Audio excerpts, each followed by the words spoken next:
Hey, what's up, YouTube? Welcome back to the channel. My name is George. This is Trading Futures Live pre-market analysis for Tuesday, August 16th, 2022. Let's go ahead and get right into it. If we take a look at the news today, we already had some news at 8:30. Building permits and housing starts. Building permits came in better than expected. Housing starts worse than expected.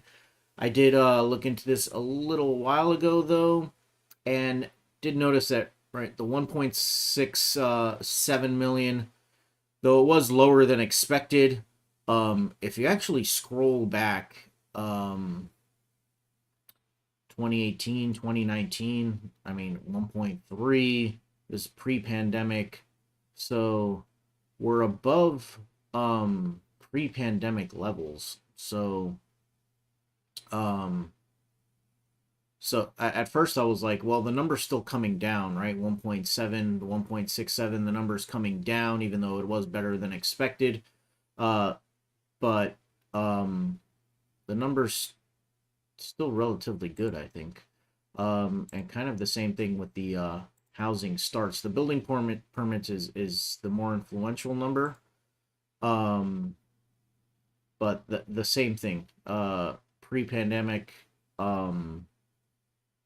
1.1, 1.2, 1.2, 1.1, 1.2 in 2019, right? And we're up at 1.7, 1.5. So not terrible, although it's still less than needed. There's still more families being created than 1.6 million a year or 1.7 million a year. So still behind as far as that's concerned.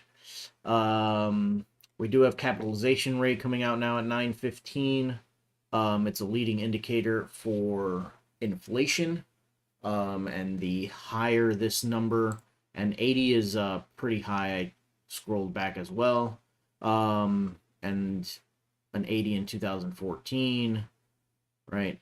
And some 79s and 78%. But a lot of 75, 77s, 76s. And so the higher that number, the higher the cost for manufacturers, and that cost is passed on, so expecting higher inflation. So that's a 9:15. That'll be before the market opens, so we won't have really any news in the markets today. So with that, we're gonna think about it being possibly a ranging type day with not too much movement. We didn't have we had okay movement yesterday, but very low volume. And so take that in stride. At 8:30 tomorrow, core retail sales. Tomorrow's the day with the most news events. Core retail sales month over month, and then we have the FOMC meeting minutes at 2 p.m. as well as FOMC member Bowman speaking at 9:30. Crude inventory and business inventory. So the red folders on the week, though, are tomorrow. If we go ahead and take a look at the markets overnight, I've got the four major indexes here to the left, the ES on the top left, the NQ here on the right. These are from my trading time yesterday.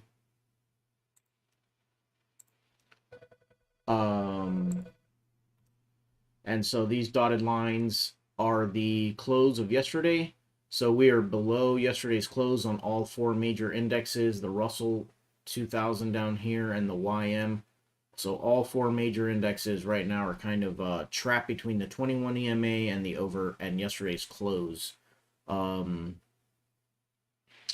They're trying to, ES is trying to push below, Russell's trying to push below, but they're essentially trapped in between there at the moment.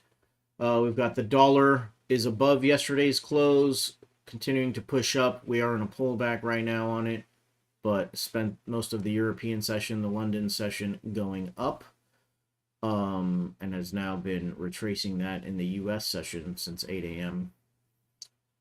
Crude near basically flat from yesterday, although yesterday it did drop and as far down as 86, 84.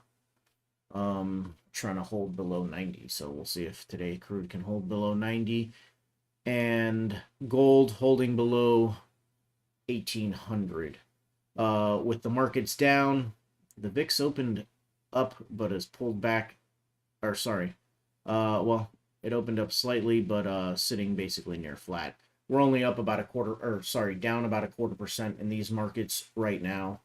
So essentially near flat. And again, no major news today, so we're not going to expect much movement necessarily today. Waiting on the news for tomorrow. If we go ahead and take a look at the charts on the weekly, I've got the ES here.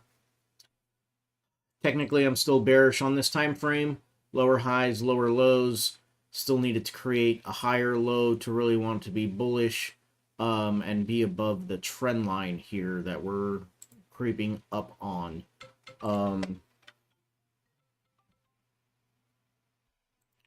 And if we go ahead and take a look at the daily, right? Yesterday we talked about being trapped between the 200 SMA and the 200 EMA.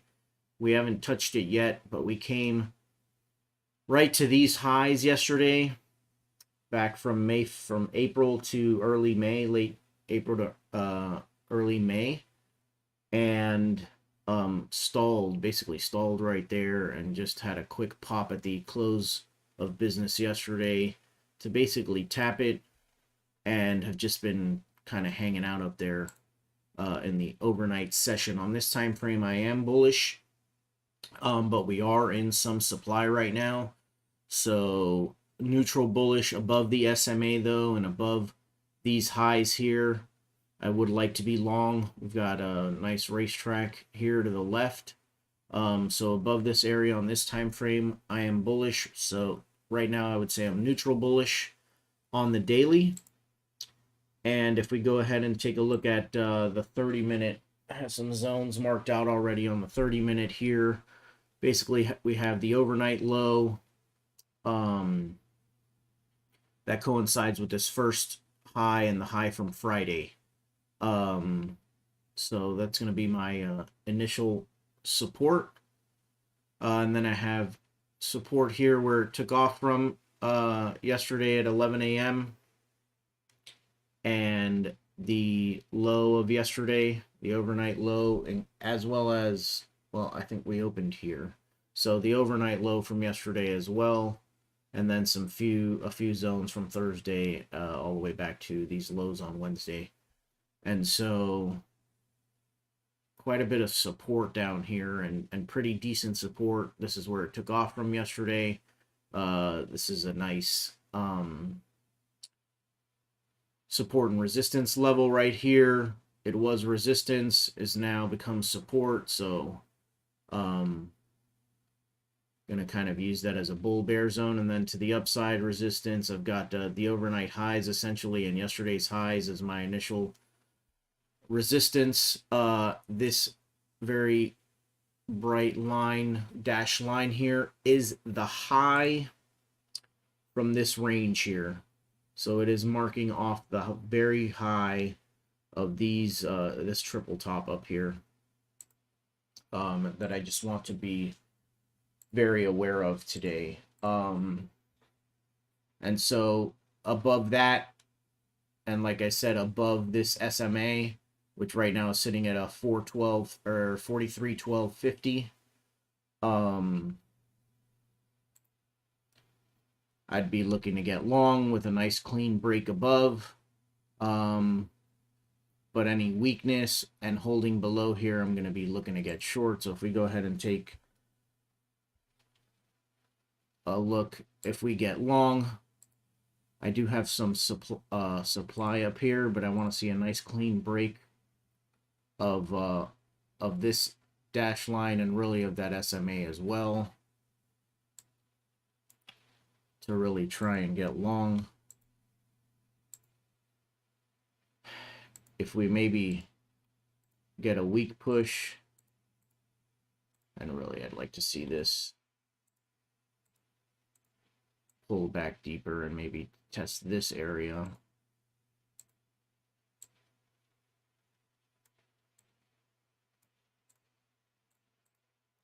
then we could maybe look to get short. And the same but opposite is true to the downside. If we push down, we do have a trend line here that's formed over the last few days. Right, so we do need to be aware of it, and so we don't want to see it just come to that trend line like I almost got caught in yesterday. We want to see really a break of that trend line, maybe come and test this level down here before pulling back to get short from there and test these levels down here. Or if we maybe see some rejection off, not too much strength, and maybe we break back above, let's say, and retest, we can then get long from there. And so those are going to be my 4 if-then statements for the moment as we go into the market open. A nice breakout long, and I am neutral bullish on the daily, but I'm not necessarily expecting too much movement today, so we're going to need to make sure that our analysis is on point in real time today.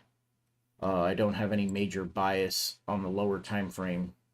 More so a range-bound day than anything else, not necessarily bullish or bearish. If we take a quick look, I actually haven't looked at the NQ chart. This is the weekly. Let's go ahead and take a look at the daily, though. The daily yesterday did make a clean break out of these highs. So these are the highs that we're talking about on the ES, and the NQ has made a clean break. It's made a clean break above the trend line, and it has a decent way to go up to this SMA up here. Again, still trapped between the two, but plenty of room to run. Got the racetrack already up here. Tested the high of my zone that I have marked out there. We'll see if it breaks out and continues to go up today. And so that being said, we'll catch you guys in about 10 minutes to trade live. Thank you for joining us, and we will see you shortly. Take care.